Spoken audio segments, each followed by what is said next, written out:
Mit csinál anyuci? Lilla? Hol van anyuci? Ott van. Szia, kicsikém!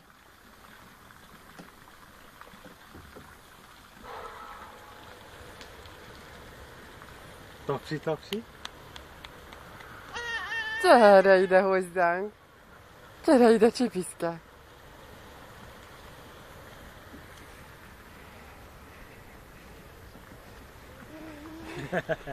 Körbefutod a házat? Oda nem menj be, Lilla, ott nincs semmi. Ott nincs semmi, csak nedves asztal, tudod? Nem menj be oda kicsit. Igen, a ház.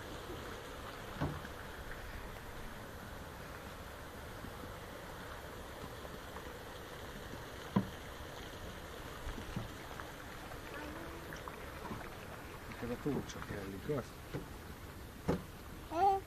Tócsa. Nem bántjuk a tócsát.